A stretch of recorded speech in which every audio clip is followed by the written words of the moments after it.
Wildfires. Created by a deadly weather combination of heat, drought, and wind, they can destroy everything in their path.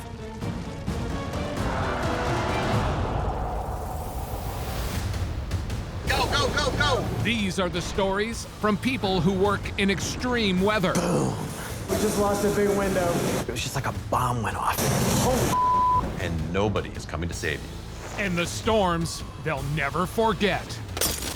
Wham! Crack! Bang! Bang! Bang! Holy we're going to die. Plus, the how and why behind the world's worst weather. Mother Nature is one mother.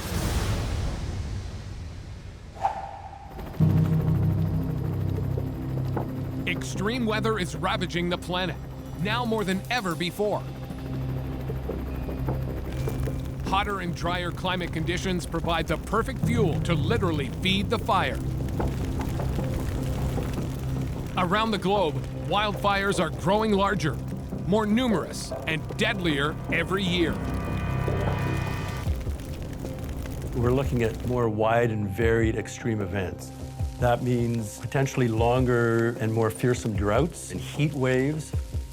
And that essentially is how wildfires are born. You have a stretch of very dry conditions, throw in a few lightning strikes and wind, bingo, you have a fearsome fire. Wildfires can also create their own weather systems. The extreme heat causes water from trees and plants to evaporate into the air.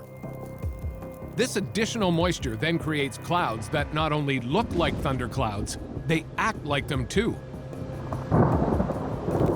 During a wildfire, no place is safe, not even on a lake. From my experience as a photojournalist, I've seen many wildfires, and I've realized that they can move very violently. One of the areas that I've found to be a safe haven are lakes because of all the water, but all that changed. For over 25 years, Greg Welch and his wife Julie have been avid hikers and kayakers. But within 24 hours of their arrival in Boundary Waters, Greg and Julie's comfortable camping trip will go up in smoke. Greg! Julie!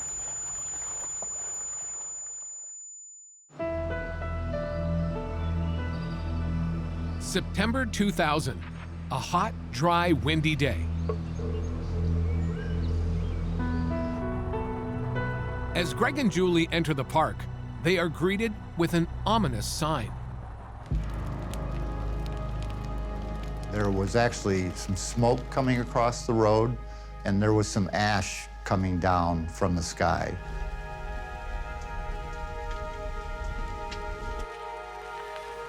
A park ranger flags them down and alerts them to the situation. A forest fire caused by a lightning strike has been burning for 3 weeks.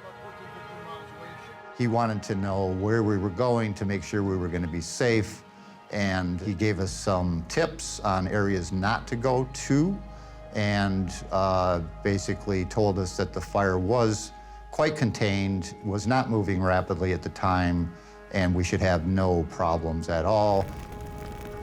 The fire is 14 miles west of their destination. He did say that we should expect to see some smoke within our area because the wind was blowing from the west and we were east of the fire. So that should not surprise us to see some smoke in the area. From his experience with forest fires, Greg is confident the fire is at a safe enough distance. All right, thanks a lot. He and Julie set out, undeterred by the fire blazing far away. We really didn't consider ourselves to be in any danger at that time. We were very much enjoying the day for what it was. It was a very warm, pleasant day, light breeze, sunny. When we left the lake in our kayaks, we just enjoyed the nice, warm day. Thank you. Looks good. It's a good spot, yeah. Good. Around 2 p.m., winds pick up and begin to gust, just as Greg and Julie spot a suitable campsite on the lake's western shore. At that time, we were experiencing smoke coming into the area. And my wife and I thought back about when we had talked to the ranger, and it didn't give us a lot of concern because he told us that we would experience some smoke in the area. So it was not a big concern for us at the time. Thank you, yeah. The science of wildfires is fairly well understood. It's two real issues. You need the fuel, which is tinder-dry forests, grasslands, that sort of thing, and wind is the other component. The faster the wind, the faster the fire spreads. They set up camp, but Greg and Julie can no longer ignore the warning signs. Sounds like somebody's coming. Where there's smoke, there's fire. You know what? We were looking at the sky, and it became more of an ominous, smoke-filled sky. So I got my camera, and I started taking pictures of the lake, of the trees, and of the sky. And when I reviewed the pictures, what I could see in the pictures was something we could not see with our eyes. And that was orange streaks kind of shooting through the sky. We couldn't see it with our eyes because of all the smoke that was in the area. You know what? I think I'm gonna... That was when we decided that we actually may have a problem. This thing may be actually moving at us. We were also hearing some small noises back in the woods, and it sounded like tree branches breaking, but way off in the distance, just a little snap and then another snap. Not very quickly, but repetitively.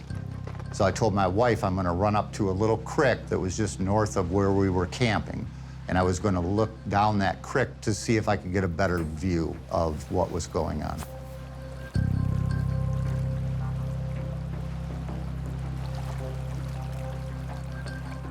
As he rounds the bend of the river, Greg is not prepared for what he's about to see. What I saw was just a very surrealistic scene. The fire was everywhere. The fire that was 14 miles west of them is now just 3/4 of a mile away. I was pretty terrified at that moment because I very quickly realized how quick and how close the fire actually was. Julie! My first thought after seeing the fire was my wife. Julie! Julie, we gotta go. We gotta go now. Julie! Fire's coming!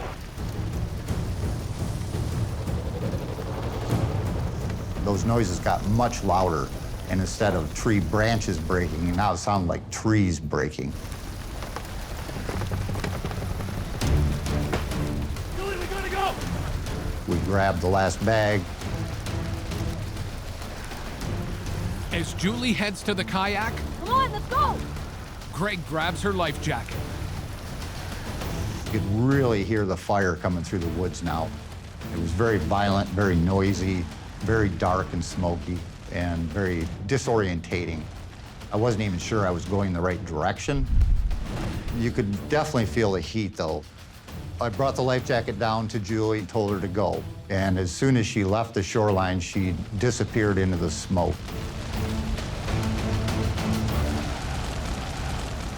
Hikers Greg and Julie Welch are surrounded. Come on, let's go! Their last resort is to escape onto the lake, as water is a safe place during a fire. Or is it?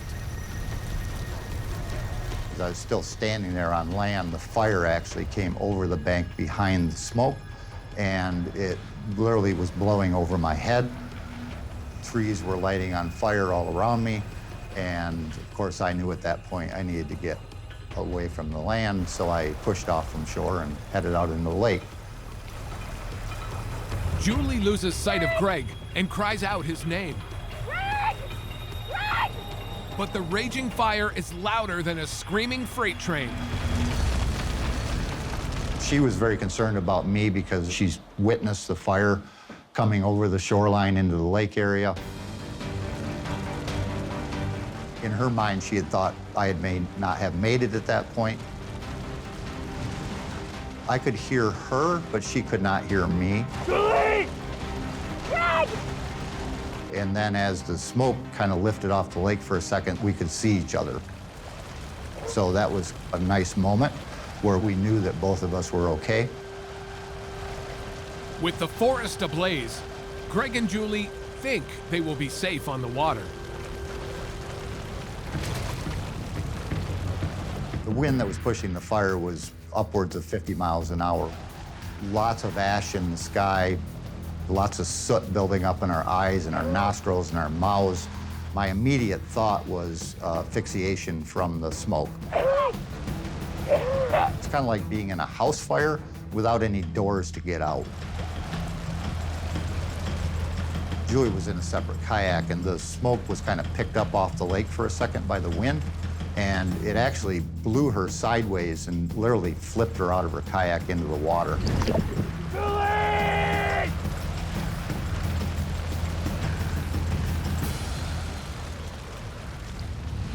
Surrounded by a sea of flames and choked by smoke, Greg tries to rescue Julie from the frigid northern lake.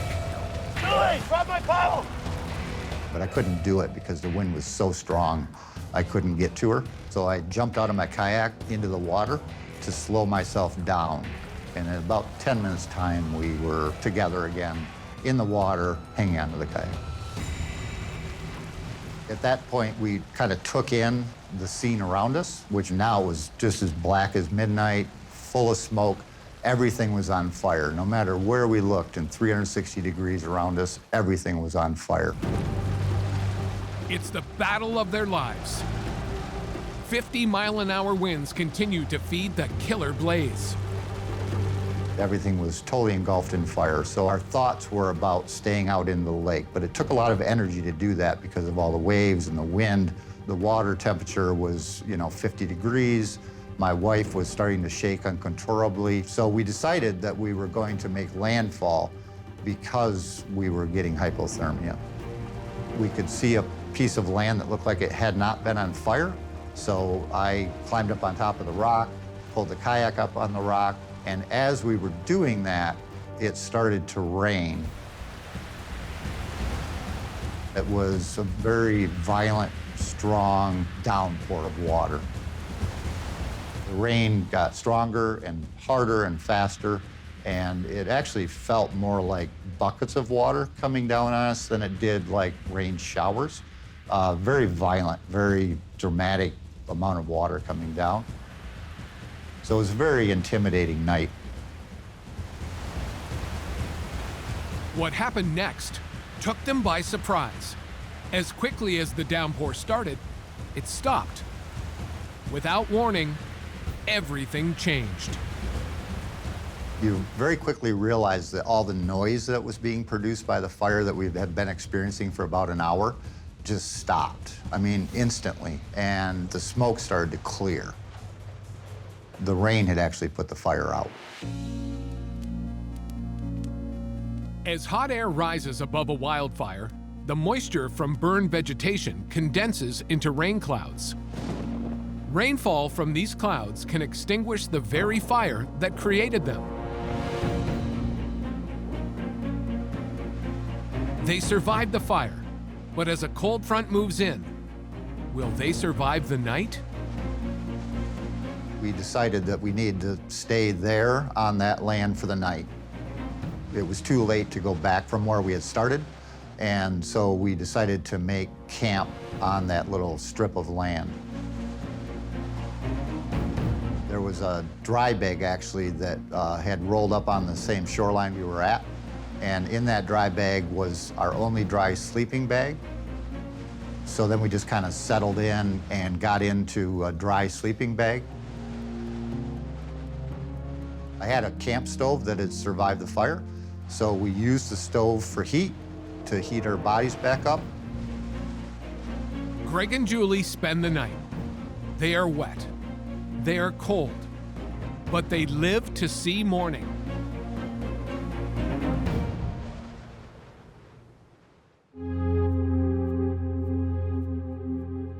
The fire at Boundary Waters burned for 16 miles and destroyed nearly 100,000 acres.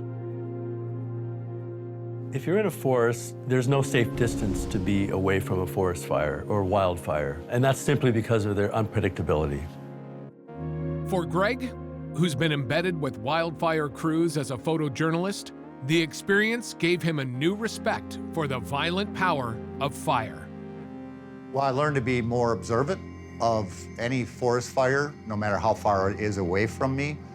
Because of our experience in the Boundary Waters over the years, it literally saved our lives. Without that experience, we most likely would have not have survived.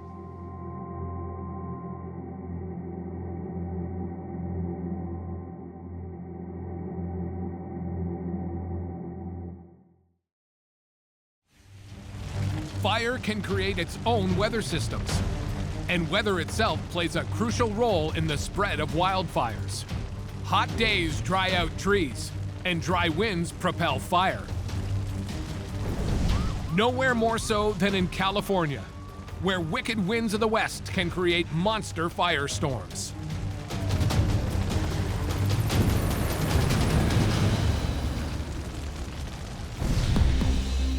October 1991, Oakland Hills, California. A small forest fire, driven by high winds, begins to spread. Within minutes, it's a wild inferno, devouring the forest and threatening the lives of residents. Wildfires are really a byproduct of a weather event. It's essentially hot, tinder-dry conditions, a spark from some lightning, and then throw in some wind into the equation, and you have a wildfire. The Oakland Hills wildfire spread so rapidly and mercilessly, it shocks everyone. Firefighters, residents, even seasoned journalists who thought they'd seen it all. I'm a television news reporter from the San Francisco Bay Area. In over 3 decades of television reporting, I've covered earthquakes, floods, fires, but this one particular wildfire in Oakland is certainly one that I will never, ever forget.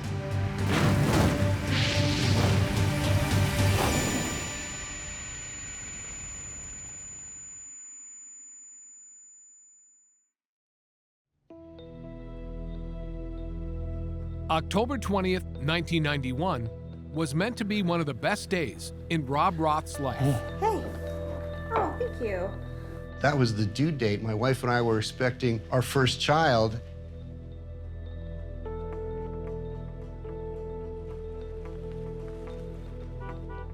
As Rob prepares for work, he's excited and anxious about the prospect of becoming a dad.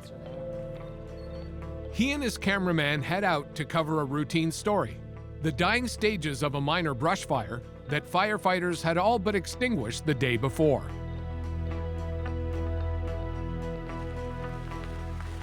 The weather that day in October was typical October weather in the Bay Area. It was warm, it was breezy but not overly windy. An ideal day. It was a beautiful day, actually. Nothing unusual. And in fact, it had been a relatively quiet fire season.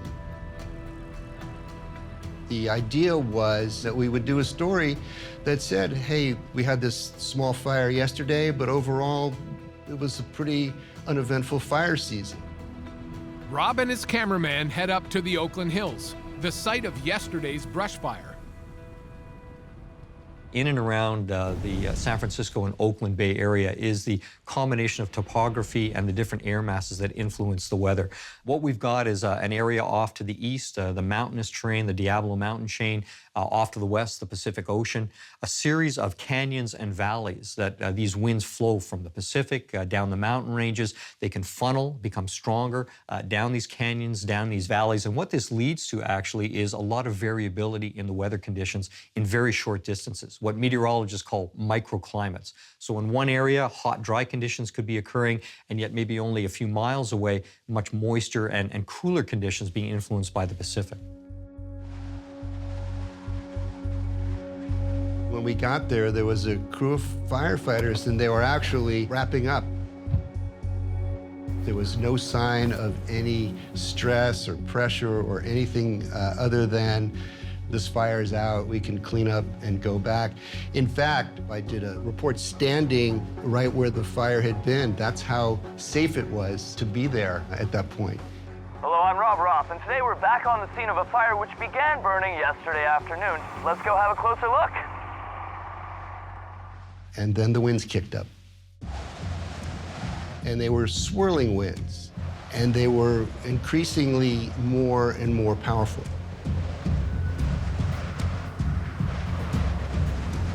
All of a sudden, I noticed in the area where the firefighters had been, there was a flare-up. So what had been maybe a little brush that was still smoldering had kicked up. And as the winds kept pushing through, this flare-up got larger and larger. And I'm thinking, well, the firefighters are here. They'll know what to do. They'll be fine. They're on it. But they couldn't quite get it out, and it kept spreading, and it kept getting larger and larger. And it seemed that in a matter of just a few minutes, the whole canyon just filled up with smoke. I had never experienced the winds that I was experiencing there, in that winds generally come from one direction, but these just seemed to be swirling. They were coming from my left, from behind me, from the right. And as these winds would come, it would create more and more smoke. And so all of a sudden, our news car, which couldn't have been more than 100 feet from where we were, I couldn't see our car from the smoke. Rob was sent to cover the story, but now he's about to become part of it.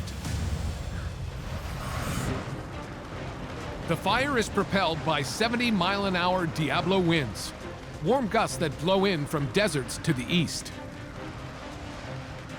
These warm, dry winds come down the slopes of the Diablo mountain range right into the San Francisco Bay Area. This is particularly dangerous because it's got a lot of dry trees, grasses that would be obvious fuel for forest fire situations.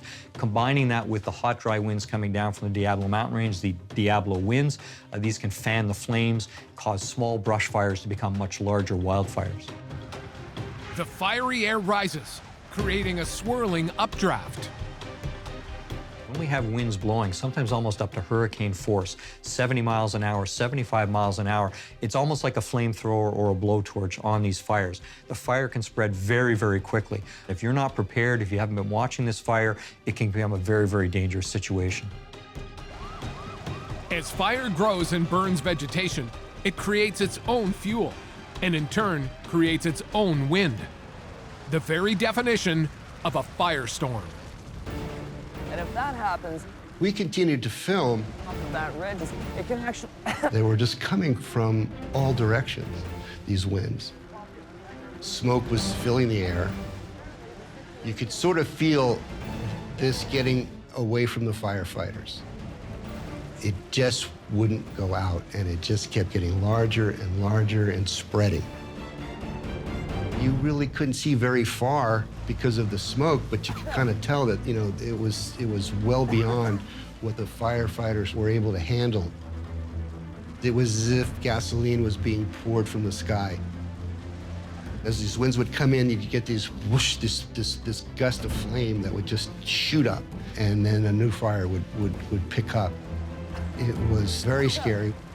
And I looked around and I realized that I could no longer see where the firefighters were. The situation at hand was getting worse by the second.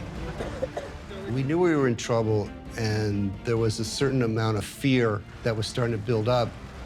I was also thinking that this is impossible, that this could be happening on this day, because this was the due date for my wife's and our daughter to be born. I got overwhelmed with sadness for an instant, thinking that, you know, maybe my wife may have to sort of go through this by herself. There was fire to our right, there was fire to our left, and in front of us and up was the fire, and it was beating down on us. We're talking 2,000-degree heat. It was just its own monster. For a quick second, my photographer, Nick, and I looked at each other, and we thought, uh-oh, what do we do now? And at the same time, I was kind of being filled up with this sense of sadness. My daughter is supposed to be born on this day. What's my wife going to do? It was extremely dangerous and confusing. The fire at this point had its own weather system. It wasn't responding the way normal fires do. When we talk about wildfires creating their own weather systems, what we're really talking about is a wildfire that has grown to a certain size, a certain proportion. Huge amounts of superheated air is rising up in the atmosphere. That warm air wants to rise. As that air is rising, it's being replaced at the surface by winds from other directions. Dry conditions coming in from the east, moisture conditions coming in from the Pacific. But as those winds meet at the base of the fire, a lot of turbulent mixing, a lot of vortices can set up. And so what we're literally talking about is the creation of a firestorm. A firestorm then is creating its own weather, its own wind system. So it's a very catastrophic situation when the wildfire grows to such a size that it can become a full-fledged firestorm. The fire is now burning on 5 fronts. It was like a monster out of control. The sound was just so loud, you had to shout over it. Areas that we had been in minutes before were now under siege by this fire. We weren't prepared for anything like this. Rob and his cameraman struggle to breathe through the thick veil of smoke. A wall of fire separates Rob from his vehicle, making escape impossible.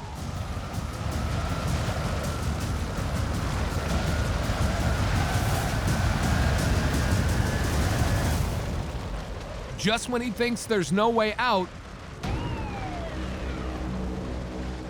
a fire truck came out of the smoke. The battalion chief said, "You guys better hop on." We got on and they just gunned it out of that area. the fire has spiraled completely out of control. These firefighters were not there to fight the fire. They were there to evacuate and get people out. That fire truck was the last vehicle that could get out.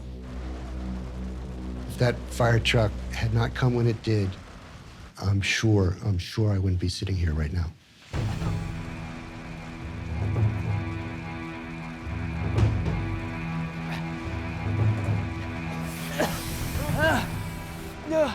That whole area where we were was completely devastated. That area looked like a moonscape. Rescued from the killer blaze, Rob and his cameraman are attended to by paramedics. My photographer was complaining that his chest hurt, that he had perhaps breathed too much smoke, and so they took him just to give him some oxygen. But we still had this fire to deal with. I ended up feeling like I could, continue, the hope that, other people got out of this area. I was still able to breathe, luckily, so I went back to the station and began putting this story together.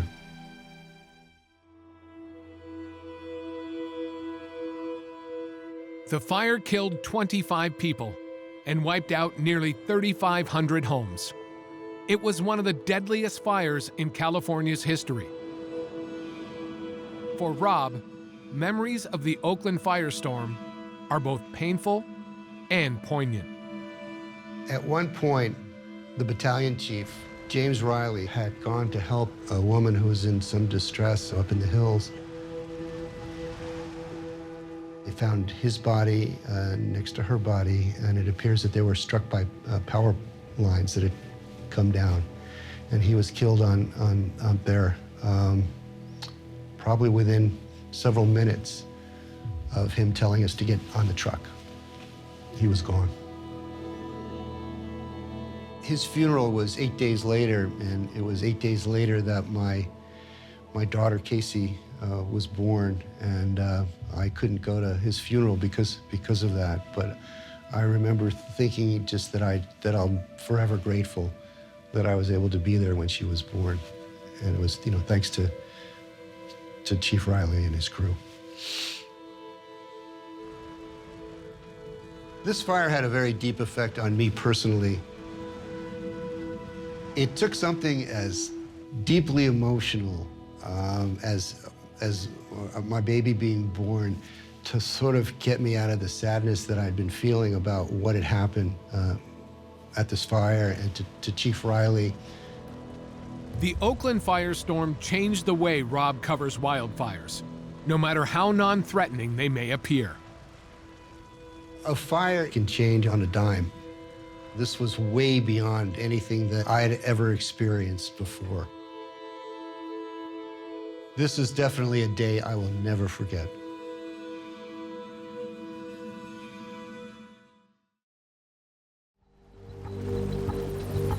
Wind can spread fires, and fires can create their own weather. But what happens when it rains after a fire?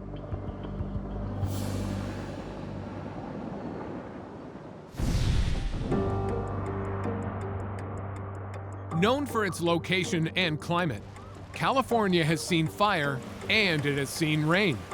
And unfortunately, when these weather events happen in this order, mudslides can occur, causing horrific damage.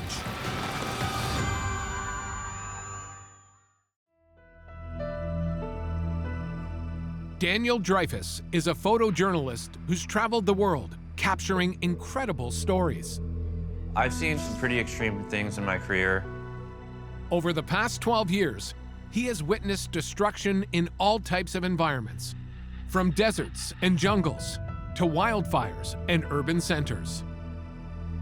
My photos have been seen in publications throughout the world, including the New York Times, CNN, The Guardian, San Francisco Chronicle, the LA Times, and many more. As a photojournalist, I've traveled the world photographing devastation, but this was the weather event I'll never forget. There's a number of different conditions that could create a landslide. In this situation, it's a combination of you have very steep slopes because it's a fault line where the land is actually rising, and then we had a severe fire that removed the vegetation, which made the hill more susceptible to a landslide. December 4th, 2017, Santa Barbara, California. Daniel receives a call from his editor. It was about 5 a.m. I picked up the phone. All she said was, "Ventura's on fire, go now." As a photojournalist, if you're covering a fire, you need to have the proper fire gear. So you need to have everything a firefighter has, pretty much. So I quickly grabbed my fire gear and headed down to Ventura. As I got closer to Ventura, you can see the glow from the Thomas Fire. The Thomas Fire, as it would be later called, named after Thomas Aquinas College in Ventura County. The fire started as a small brush fire, but then accelerated into a full-on wildfire, spreading quickly through the rugged mountain terrain due to the strong Santa Ana winds. These are very hot, dry winds that come down from the Santa Ana Mountains into the coastal parts of Southern California. Very low humidities, literally giving ideal conditions for forest fire conditions. That if forest fires develop, these Santa Ana winds can flame them up, can intensify them, make them even more powerful. The 101's right on the coast, and it sort of turns, and you can see more Ventura, and I can see the glow from the fire a couple miles away.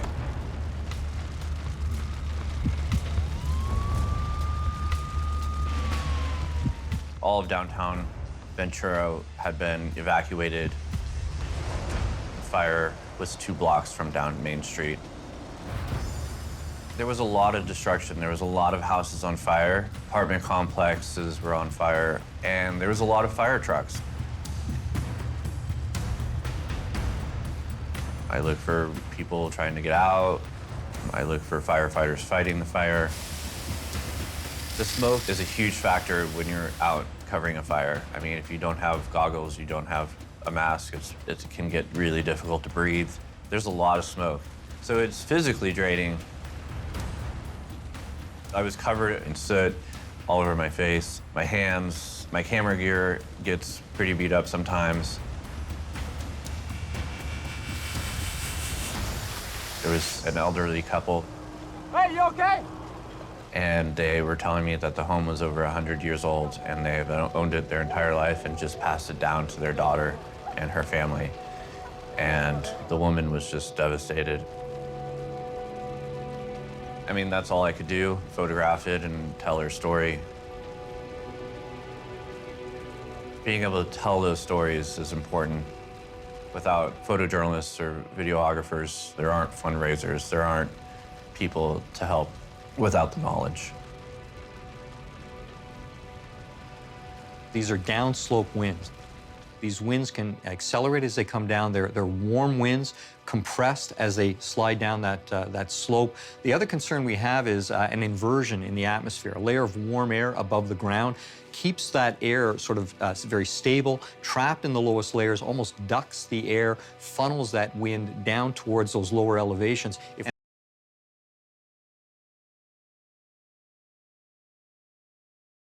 If we've got very dry conditions with respect to the trees and the bushes and shrubs, a lot of fuel potential for the fire, all of these ingredients coming together can lead to a catastrophe. Some houses, you see the whole house gone, but you see a half a room left with pictures still on the wall. Or you find stuffed animals that have been burnt but aren't completely burnt. And you find half-burnt pictures. That part is hard. You see that and what people can lose in an instance from a fire.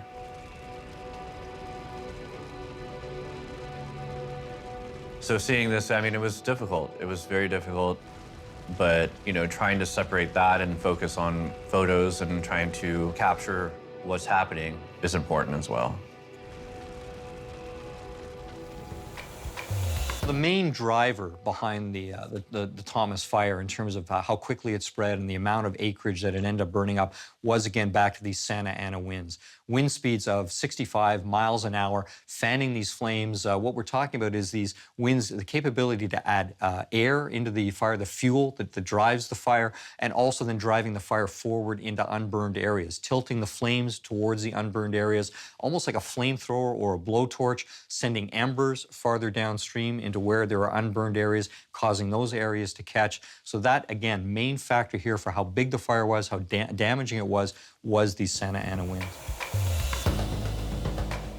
Just over 1 month from when Daniel received that fateful call about the wildfire, the phone rings again. Hey, what's up? It was about 6 a.m. when I got a call from an editor telling me to get to Montecito as fast as possible. There's been a mudslide. The wildfire was extinguished a month ago, but it's still wreaking havoc in the California hills.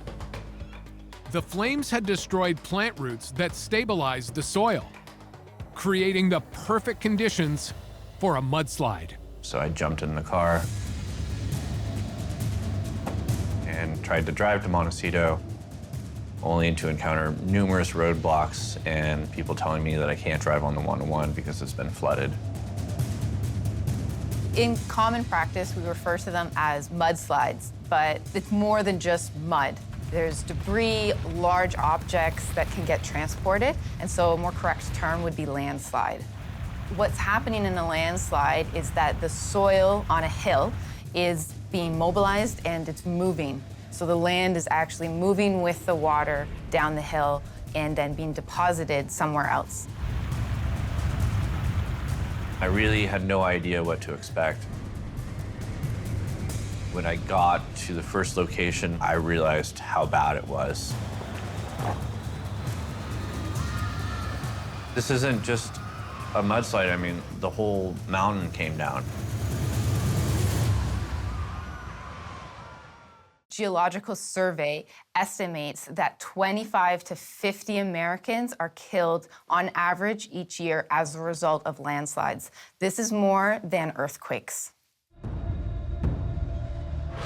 There was debris everywhere.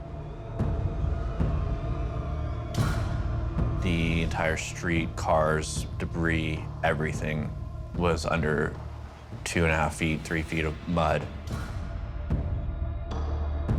There was people trapped in the hotel.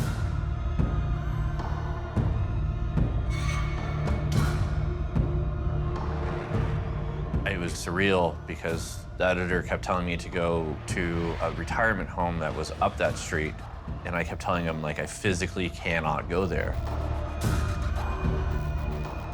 So I called the editor. I said, listen, I physically can't go there. The mud is 3 feet deep. I didn't bring any gear for this.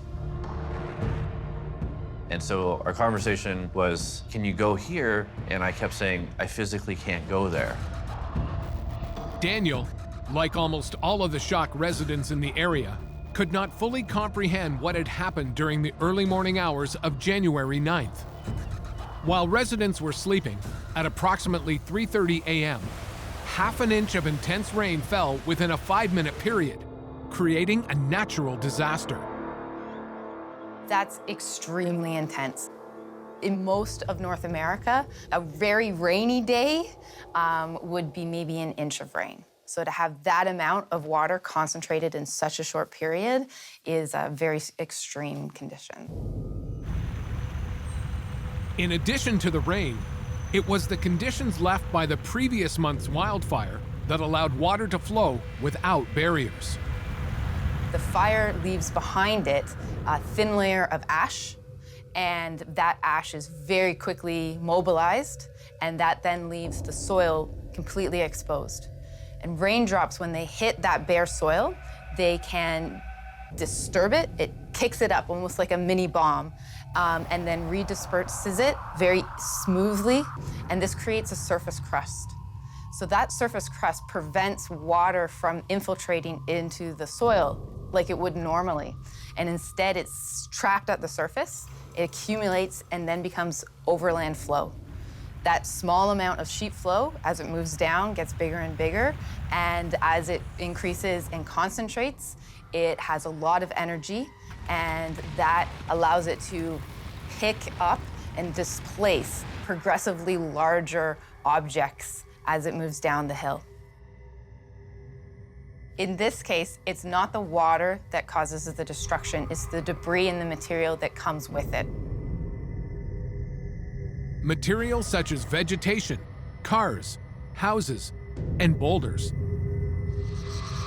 Daniel not only witnesses the destruction, but needs to document it. Seeing the size of those rocks were just, I mean, rocks taller than a semi-truck were moved. There's cars that are up to almost to the windows in mud. There was tons of debris from homes, paperwork, beach chairs, anything that's in a person's home. We don't do a good job of mapping out the high-risk areas for landslides, and more importantly, where the material is going to be deposited. Because you have two areas of risks. The land that will slide, and then where that material will be deposited. And often we have people living in areas where that material could deposit, and there you end up with the destruction. And we don't have good maps categorizing that risk. With flooding, we do it really well. We draw a line on a map around a river and say, this is the dangerous zone, that's the safe zone. We could do something quite similar with landslide mapping and hazard mapping, but we don't have the same degree of maps in Canada and in the US. I climbed through the mud, tried to get to different areas to take different shots. My boots and my pants are 1.5 feet deep in the mud, socks soaking wet. As I was climbing through mud and trying to get better angles to get shots, my phone's going off, directing me different ways, trying to go to different areas. At one point, there was a car floating down the 101 in debris, so I tried to get there.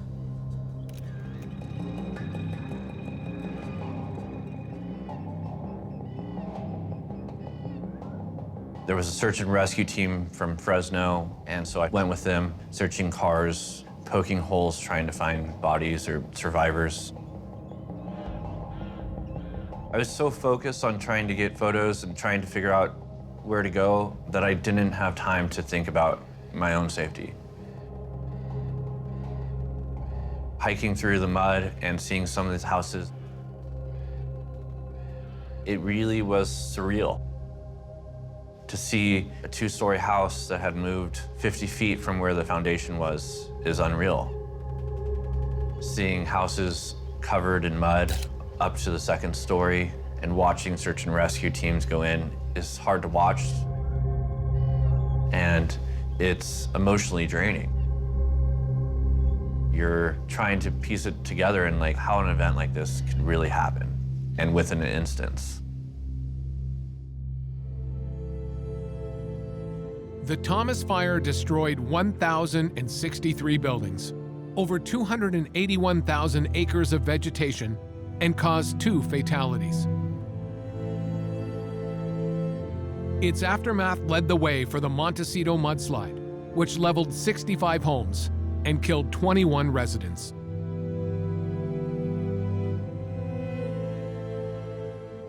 It's surreal to see how weather can change in that short amount of time.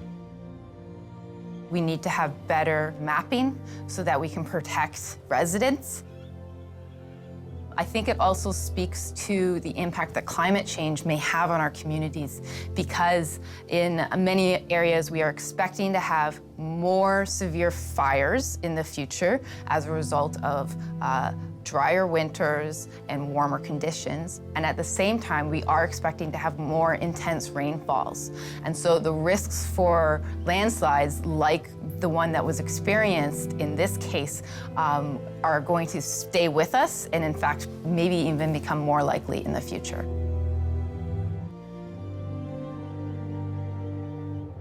It was heartbreaking to know that some of these people were not in an evacuation zone, were not warned. Nobody saw the scale of this happening. And to see that in my own backyard, I mean, to see in my neighborhood, it really hits home. Separating myself from that is difficult, but I'm there to do a job and I'm there to tell their story. I tried my best to show the sheer destruction, the emotion, the loss, to tell that story, to tell that this weather-related incident is powerful, and to hopefully share with the world that this can happen to anyone.